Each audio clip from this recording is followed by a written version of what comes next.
our channel Study IQ Judiciary. This is me Archita और guys आज के इस वीडियो में बात करेंगे सुप्रीम कोर्ट के एक बहुत ही इंपॉर्टेंट जजमेंट के बारे में जो डील करता है आर्टिकल नंबर 21 से रिलेटेड।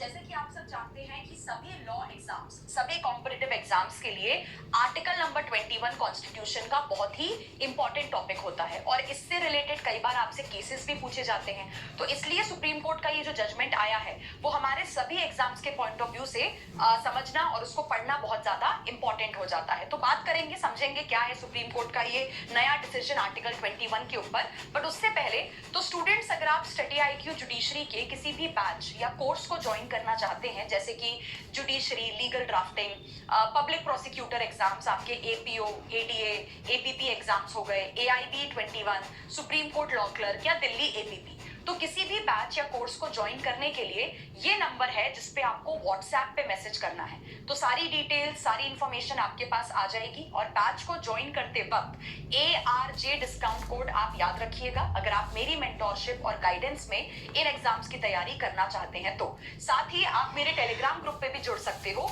जहां पे सारी इंपॉर्टेंट इंफॉर्मेशन और अपडेट्स वगैरह आपको मिलती रहेंगी। पहले केस का थोड़ा सा बैकग्राउंड मैं आपको समझा देती हूँ। देखिए, यहाँ पे एक महिला थी जो कि युगांडा को बिलोंग करती थी और इंडिया में इनको पकड़ा गया था, इंडिया में इनको हिरासत में लिया गया था कुछ ड्रग्स वगैरह के चलते। तो इनके ऊपर जो है NDPS कानून के तहत केस यहाँ पे चल रहा था। अच्छा, होता ये है कि अब ये दिल्ली हाई कोर्ट जाती हैं बेल मांगने के लिए, तो बेल इनको मिल जाती है, लेकिन सोच के देखिए कि बेल मिलने के बाद भी ये जेल में ही बंद थी। रीजन क्या था उसका? रीजन ये था कि बेल देते समय इनके ऊपर एक कंडीशन लगाई गई थी, एक शर्त लगाई गई थी कि आपको बेल तब मिलेगी अगर आप एक ऐसा पर्सन लेके आए जो कि फाइनेंशियली केपेबल हो और जो आपके बेल अमाउंट की यहाँ पे गारंटी दे सके। ठीक है, जैसे हम सॉल्वेंट श्योरिटी यहाँ पे कहते हैं। अब आप खुद सोच के देखिए कि वो महिला एक तो भारत की है नहीं, एक तो वो इंडिया की है नहीं, ठीक है, वो युगांडा की है। तो पहले तो कोई जान पहचान का नोन पर्सन दूसरे देश में ढूंढ के निकालना है ना, इंडिया में पहले तो कोई जान पहचान का पर्सन ढूंढना, दूसरा वो पर्सन फाइनेंशियली केपेबल होना चाहिए और तीसरा कि वो गारंटी देने को तैयार हो जाए आपकी बेल की। तो उस चक्कर में ये महिला इस कंडीशन को, बेल की इस कंडीशन को पूरा नहीं कर पाई और बेल मिलने के बाद भी वो कहाँ थी? जेल के अंदर में ही बंद थी। अब जब ये केस आपका सुप्रीम कोर्ट के सामने पहुंचा तो देखिए सुप्रीम कोर्ट ने यहाँ पे क्या कहा। सुप्रीम कोर्ट ने यहाँ पे कहा कि सबसे पहले तो आर्टिकल नंबर 21 एक बहुत ही इंपॉर्टेंट फंडामेंटल राइट है और ये आर्टिकल, ये मौलिक अधिकार देश के नागरिकों को मिलता है, लेकिन उसके साथ साथ फॉरेनर्स को भी मिलता है ना। यानी कि उस युगांडा वाली जो वो महिला है, जो वो वुमेन है, उनके भी आर्टिकल नंबर 21 को हमें यहाँ पे देखने की जरूरत है कि क्या हम उनके आर्टिकल 21 का वायलेशन तो यहाँ पे नहीं कर रहे। अब यहाँ पे सुप्रीम कोर्ट ने देखा कि देखिए वो बेल के लिए एलिजिबल है, उनको बेल यहाँ पे दी भी जा चुकी है, लेकिन सिर्फ फाइनेंशियल प्रॉब्लम्स की वजह से कि वो बेल के पैसे नहीं जुगाड़ पा रही है या वो एक ऐसे पर्सन को नहीं ढूंढ पा रही है जो उनकी बेल के लिए गारंटी दे दे या श्योरिटी यहाँ पे दे दे, इन इश्यूज के चलते हमें किसी पर्सन की बेल को यहाँ पे रोकना नहीं चाहिए। भाई इसी चक्कर में वो महिला जो है जेल से बाहर नहीं आ पा रही है, इसी चक्कर में उसको जेल से रिलीज नहीं किया जा रहा है। तो इन चक्करों में आप उसके आर्टिकल 21 का राइट टू पर्सनल लिबर्टी और लाइफ का यहाँ पे क्या कर रहे हो? वायलेशन यहाँ पे कर रहे हो। तो कोर्ट ने यहाँ पे कहा कि देखिए कई बार ऐसा होता है कि इस तरीके की कंडीशंस को आदमी पूरा नहीं कर पाता और आप खुद सोच के देखिए कि भाई वो तो युगांडा की महिला है, उसके लिए इंडिया में पहले कोई जान पहचान का पर्सन ढूंढना, फिर फाइनेंशियली केपेबल पर्सन ढूंढना, फिर ऐसा व्यक्ति ढूंढना जो उसके लिए गारंटी भी दे दे। कभी कभार होता है कि आदमी बेल की कंडीशंस को पूरा नहीं कर पाता है, लेकिन ये एक हर्डल, एक बैरियर नहीं बनना चाहिए कि इसकी वजह से वो पर्सन आजाद नहीं हो पा रहा, वो जेल से बाहर नहीं आ पा रहा या फिर उनको फ्रीडम यहाँ पे नहीं मिल पा रही है। तो कोर्ट ने भी इस बात को यहाँ पे अंडरस्टैंड किया कि क्योंकि वो महिला इंडिया की नहीं है, इंडिया के बाहर की है, तो ऐसे में इंडिया में ऐसा एक व्यक्ति ढूंढ के निकालना और बेल की कंडीशन को पूरा करना ये वैसे भी उसके लिए बहुत ज्यादा डिफिकल्ट यहाँ पे होगा। तो इसलिए उस कंडीशन को यहाँ पे सुप्रीम कोर्ट ने जाने दिया, रिलैक्स कर दिया। इंस्टेड सुप्रीम कोर्ट ने उस महिला से कहा कि आप एक काम करिए, आप एक पर्सनल बॉन्ड यहाँ पे दे दीजिए 25,000 रुपए का, है ना, और एक बार आप ये बॉन्ड सबमिट करोगे तो तिहाड़ जेल से जो है आपको बेल पे क्या कर दिया जाएगा? रिलीज कर दिया जाएगा। लेकिन ऐसा नहीं है कि बेल मिलने के बाद आप पूरी तरीके से आजाद हैं। ठीक है, यहाँ पे जो महिला है उनको डिटेंशन सेंटर में भेजा जाएगा, जहां पे उनका जो केस है, जो सुनवाई है, ट्रायल है एनडीपीएस का, वो आगे कंटिन्यू करेगा। और इसके साथ साथ कोर्ट ने यही कहा कि बाकी फ्यूचर में देखिए क्या होता है, ये महिला दोषी करार की जाती है या इनको बेगुनाह मान के छोड़ दिया जाता है, ये केस के ऊपर डिपेंड करेगा, ये सुनवाई के ऊपर जो है वो डिपेंड करेगा, ठीक है, कि क्या सबूत, क्या एविडेंसेस यहाँ पे पेश किए जाते हैं। तो केस का नाम है द कस्टम्स वर्सेस फरीदा नाकानवगी, राइट। तो बेसिकली इस केस में हमने दो बातें समझी हैं। सुप्रीम कोर्ट ने आर्टिकल 21 को लेकर दो बातें कही हैं कि पहली बात तो किसी को बेल देना या ना देना उनकी फाइनेंशियल कैपेसिटी पे डिपेंड नहीं करना चाहिए। मतलब अगर पर्सन बेल ले सकता है, वो आजाद हो सकता है, जेल से बाहर हम उसको रिलीज कर सकते हैं, और सिर्फ इसलिए नहीं कर रहे हैं कि वो पैसे नहीं दे पा रहा है या श्योरिटी नहीं ला पा रहा है, बेल बॉन्ड या गारंटी वगैरह नहीं दे पा रहा है, ये गलत है। किसी की भी आजादी में, किसी की भी फ्रीडम में फाइनेंशियल कैपेसिटी रास्ते में नहीं आना चाहिए। और सबसे इंपॉर्टेंट बात कि जितना आर्टिकल 21 देश के नागरिकों का होता है, उतना ही फॉरेन नेशनल्स का भी, यानी कि फॉरेनर्स का भी होता है। तो आई होप ये केस आपको समझ में आ गया होगा। बाकी जैसा कि मैं आपको वीडियो की शुरुआत में कह रही थी कि आप अगर स्टडी IQ जुडिशरी के किसी भी बैच या किसी भी कोर्स को ज्वाइन करना चाहते हैं, जैसे कि judiciary, legal drafting, public prosecutor exams, AIB 21, supreme court law clerk, Delhi APP या कोई भी और आपके लॉ कॉम्पिटिटिव एग्जाम्स, तो किसी भी बैच या कोर्स को ज्वाइन करने के लिए ये नंबर है जिसपे आपको व्हाट्सएप पे मैसेज करना है। तो सारी डिटेल, सारी इंफॉर्मेशन आपके पास आ जाएगी। और बैच को ज्वाइन करते वक्त ARJ डिस्काउंट कोड आपको याद रखना है। अगर आप जितने देश हैं वो सब के सब जिम्मेदार है फेफड़े को संतुलित रखने के लिए।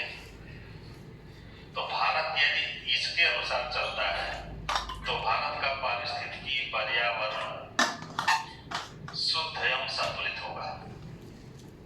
अथा ऐसा कभी भी देखना, जब पर्यावरण से रिलेटेड कहीं पे भी जब सम्मेलन होता है ना वैश्विक स्तर पे, तो बार बार यही उठाया जाता है कि हमको उस कंडीशन में लौटना पड़ेगा पर्यावरण के क्षेत्र में औद्योगिक क्रांति से पहले।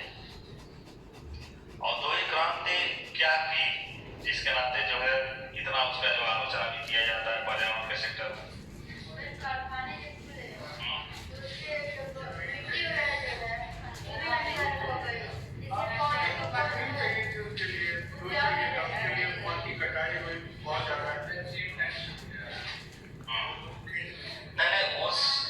एशियन टाइम से हो रहा है, लेकिन देखिए उसमें हम कृषि के लिए जंगल को साफ कर रहे हैं, और कृषि के लिए यदि हम जंगल को साफ करेंगे तो पर्यावरण के लिए बहुत हानिकारक नहीं होगा, क्योंकि आप उगा रहे हैं अभी तो धान और गेहूं कोई ना कोई फसल।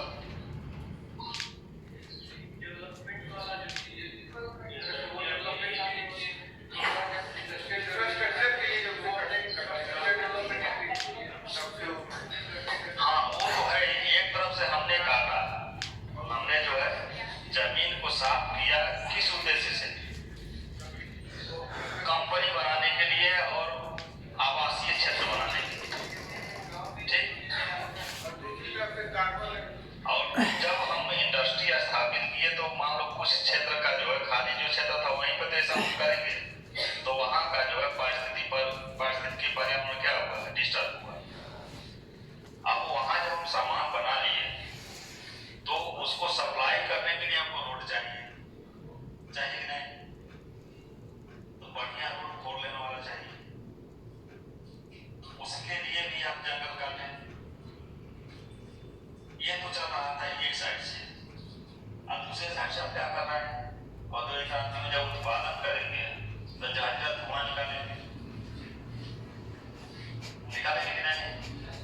जब जहरीला धुआं निकलेगा तो उससे जो बचे पेड़ पौधे हैं वो भी जो रोगग्रस्त होकर सूखेंगे। आबादी हमारी बढ़ी रही है क्योंकि मेडिकल सेक्टर का भी विकास हो रहा है औद्योगिक क्रांति में।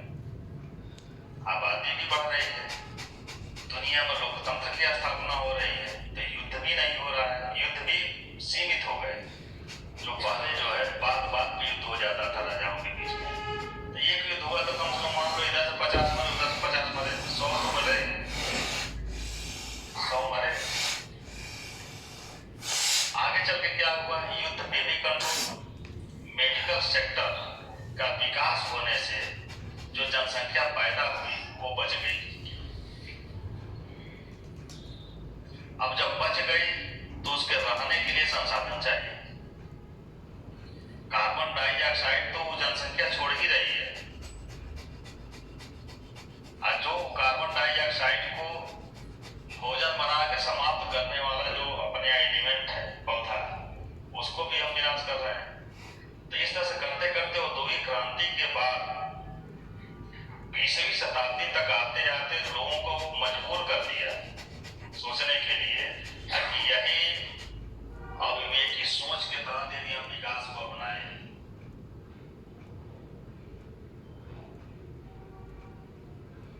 किस जिले में दावा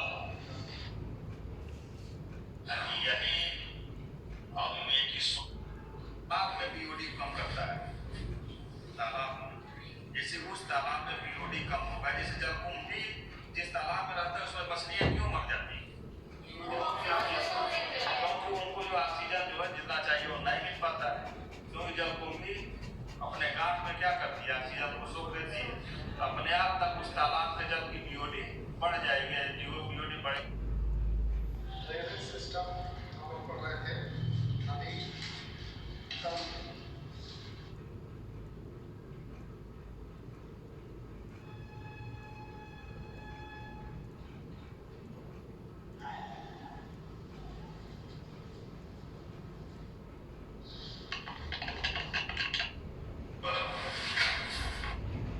भंडारण की दृष्टि से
ईरानी ठिकाने और अड्डा जाहिर सी बात है अमेरिका के निशाने पर मौजूद है और जहाजों पर यहाँ से ईरान जो है अपनी नजर रखता है। लेकिन अगर अमेरिका के जरिए ये पूरी तस्वीर एक बड़े खौफनाक प्लानिंग का हिस्सा आती है तो ईरान के लिए ये बहुत बड़ा झटका होगा। कासिम लारक द्वीप के बीच ईरान का जो टोल बूथ है इसे बहुत ज्यादा टारगेट अगर किया जाता है, यहाँ पर अंतिम प्रहार किया जाता है एक दूसरे विकल्प के तौर पर। ये सेकेंड ऑप्शन यहाँ पर अमेरिका के सामने है। सेफ्टी शुल्क के रूप में करोड़ों वसूलने की तैयारी यहाँ पर है ताकि ईरान को बहुत बड़ा झटका आर्थिक मोर्चे पर लगे। द्वीप पर ईरान का कब्जा है, यह कोई जानता है, लेकिन इसी कब्जे पर एक विकल्प के तौर पर जो है वो अमेरिका की नजर है।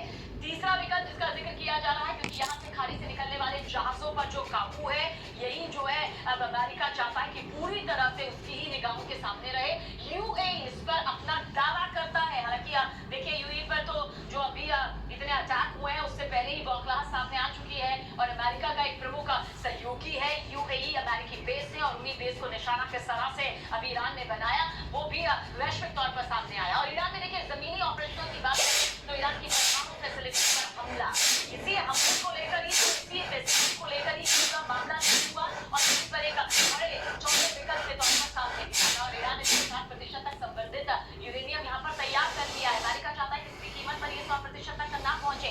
इसी की तो पूरी जंग है जहाँ पर परमाणु संवर्धन कार्यक्रम को रोकना ही अमेरिका का मकसद है क्योंकि वो किसी भी तरह से परमाणु संपन्न देश ईरान को बनने नहीं देना चाहता। बहरहाल वॉर ब्रेकिंग अब तक पहुंचा देते हैं। तेल अवीव में ईरानी सेना ने स्ट्राइक की है, एक साथ कई मिसाइलों पर ये अटैक किया गया है।